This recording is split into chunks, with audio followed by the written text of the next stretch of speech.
Channel पर आपका स्वागत है। आज हम जानेंगे लिखने के विकास पर, लिपि के विकास पर। मानव समाज में लेखन की शुरुआत ईसा के लगभग 350 वीसी में मानी जाती है। पहले जब लिपि नहीं थी तो सारा चिंतन और सृजन मौखिक रूप से होता था। अब तक प्राप्त प्रमाणों के आधार पर पूरे विश्व की पहली रचना ऋग्वेद है, जिसमें लगभग 25,000 वाचाएं यानी मंत्र हैं जो विभिन्न ऋषियों और मुनियों द्वारा की गई। इन्हीं से उपनिषदों की रचना हुई। प्राचीन भारत में जो साहित्य रचा गया उसे 5 भागों में बांटा जा सकता है, यानी वैदिक साहित्य। इसके अंतर्गत 4 वेद हैं जो ऋग्वेद, सामवेद, यजुर्वेद और अथर्ववेद, और उपनिषद।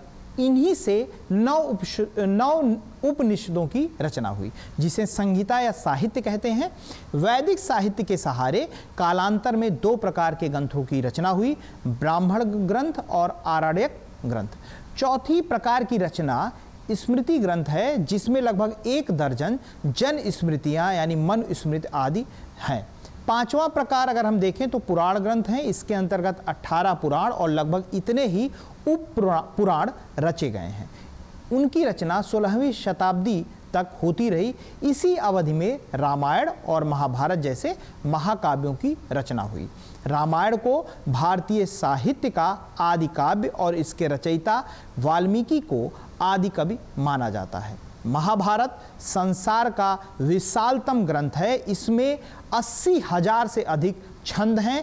ये सारा साहित्य इस कथन का प्रमाण है कि भाषा का आविष्कार और रचना क्रम पूरे विश्व में सबसे पहले भारत में शुरू हुआ। वैदिक साहित्य के रचे जाने के लगभग 700 वर्षों के बाद ईरान में उनके धर्म ग्रंथ जंद अवेस्ता की रचना हुई। कुछ विद्वानों का मत है कि ईरान शब्द आर्यन शब्द से विकसित हुआ। इसके आधार पर वे यही सिद्ध करना चाहते हैं कि उस युग में आर्य संस्कृत भारत से लेकर ईरान देश से मध्य एशिया के अनेक राष्ट्रों तक फैली हुई थी। इसी तर्क के आधार पर कुछ विद्वान यह भी सिद्ध करना चाहते हैं कि आर्य जात यूरोप और मध्य एशिया से चलकर भारत आई थी। भारत के पश्चिमोत्तर प्रांतों में इनका साम्राज्य चारों ओर फैला हुआ था, जिसे इतिहास में सप्त सैंधव प्रदेश, सरस्वती घाटी, सिंधु घाटी आदि नाम दिए गए। ये क्षेत्र अधिकतर अब पाकिस्तान में है। इसका कुछ हिस्सा पंजाब, गुजरात, हरियाणा और राजस्थान में है। इस क्षेत्र के प्राचीन राजाओं में पृथु का नाम लिया जाता है और यह माना जाता है कि शासन प्रणाली का आविष्कार राजा पृथु ने पहली बार की थी। इसके पूरे समाज में मत्स्य न्याय प्रचलित था, यानी बड़ी मछली छोटी मछली को खा जाती है। जो इतिहास हमें मिल रहा है वह लगभग 7,000 वर्षों का है। अंग्रेजों ने इसे मोहनजोदड़ो एवं हड़प्पा से जोड़ा है। इसे सिंधु घाटी सभ्यता का नाम दिया गया है। इसी के साथ जो दूसरी सभ्यताएं संसार में विकसित हुई वो हैं मेसोपोटामिया, सुमेरिया, चीनी संस्कृत, यूनानी यानी ग्रीक, रोमन संस्कृत यानी इटालियन। इनमें भारतीय संस्कृत अपेक्षाकृत सबसे पुरानी है और यहाँ रचा गया साहित्य ऐतिहासिक दृष्टि से सबसे प्राचीन कहा जा सकता है। भारत में जो भाषाएं प्राचीन काल में प्रयुक्त होती रहीं वे हैं वैदिक संस्कृत, लौकिक संस्कृत, पाली भाषा, प्राकृत भाषा, अपभ्रंश भाषाएं, विभिन्न भारतीय भाषाएं। भाषा वैज्ञानिकों के मतानुसार भारतीय भाषाओं का जन्म लगभग 8,000 वर्ष पूर्व हुआ। इसे भारोपीय भाषा परिवार कहा गया। आज पूरे संसार में 16,000 के आसपास भाषाएं पाई जाती हैं। इनमें कुछ विकसित भाषाएं हैं, शेष छोटे छोटे कबीले में बोली जाती हैं। इनमें संस्कृत सबसे पुरानी भाषा है। संसार की अन्य पुरानी भाषाएं हैं ग्रीक, लैटिन, चीनी, अरबी, फारसी, जर्मन, फ्रेंच इत्यादि। लेखन कला का आविष्कार सबसे पहले चीन में हुआ। उन्होंने एक विशेष प्रकार की लिपि का आविष्कार किया जिसे चित्र लिपि कहते हैं। इसी से चीनी, जापानी, कोरियाई लिपियों का विकास हुआ। चीनियों ने सबसे पहले कागज का आविष्कार किया। उन्होंने ही पहले पहल मुद्रण कला की खोज की। शुरू में लिखने के लिए नुकीले पत्थरों या लोहे की कील कांटों से दीवारों पर अक्षर या चित्र बनाए गए। पकाई हुई मिट्टी के टुकड़ों का इस्तेमाल भी लिखने के लिए शुरू हुआ। वृक्षों के पत्तों और छाल को, जिसको भोजपत्र कहते हैं, उसका भी प्रयोग किया गया। हमारे पुराने धर्म ग्रंथों की पांडुलिपियां भोजपत्रों पर ही लिखी हुई मिलती हैं। पुराने मिस्र में पीरस तैयार किया गया, यह एक विशेष प्रकार का कागज था। इसी तरह मुद्रण कला का विकास हुआ। भारत में लेखन कार्य के लिए लिपि का आविष्कार ईसा के लगभग 15,000 वर्ष पूर्व हुआ। यहाँ क्रमशः इन 5 लिपियों का प्रयोग किया गया: ब्राह्मी लिपि, शारदा लिपि, कुटिल लिपि, खरोष्टी लिपि, देवनागरी लिपि। इनके अक्षर विभिन्न ध्वनियों के अनुसार बनाए गए और साथ ही लेखन सामग्री की सुविधा के अनुसार कागज प्राप्त होने के पहले यहाँ 5 लेख सामग्री सुलभ थी।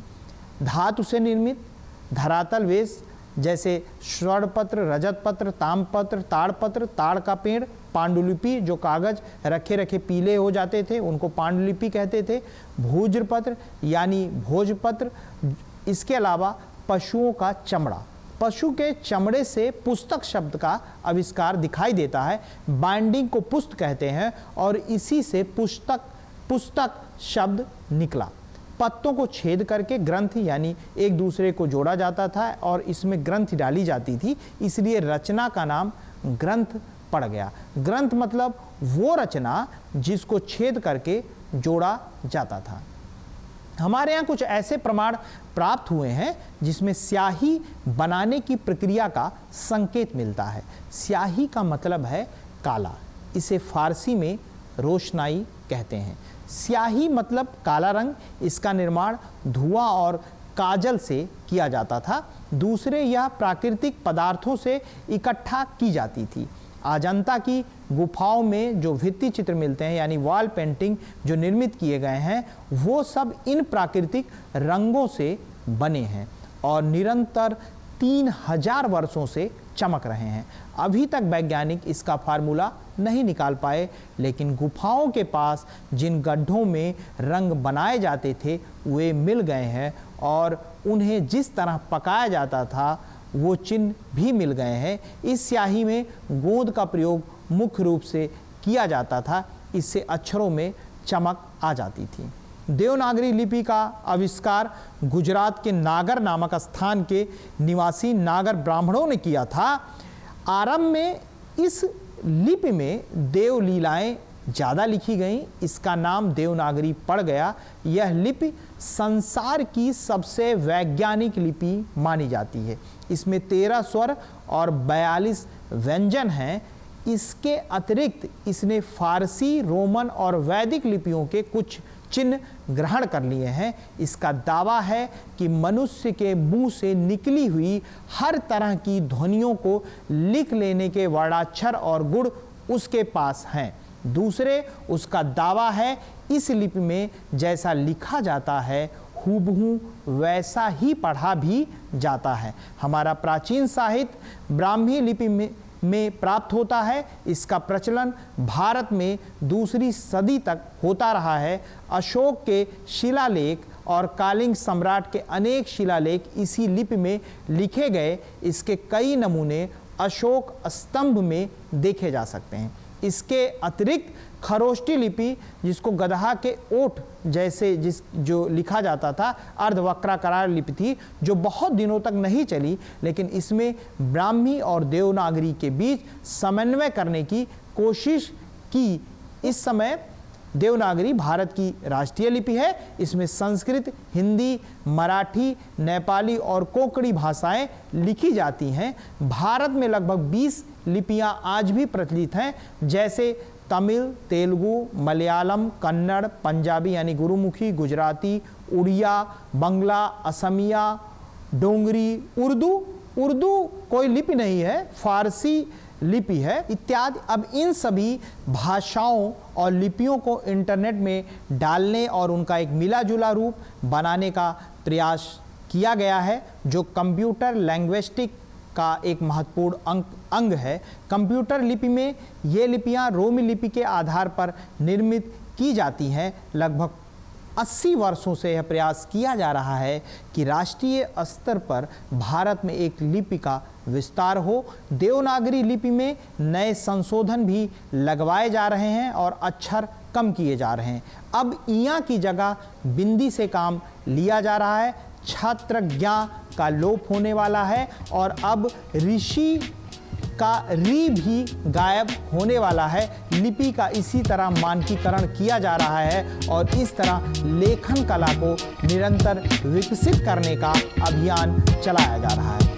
तो दोस्तों, आज के लिए इतना ही। फिर अगली बार मिलेंगे किसी अलग विषय पर, अलग टॉपिक पर। तब तक के लिए धन्यवाद।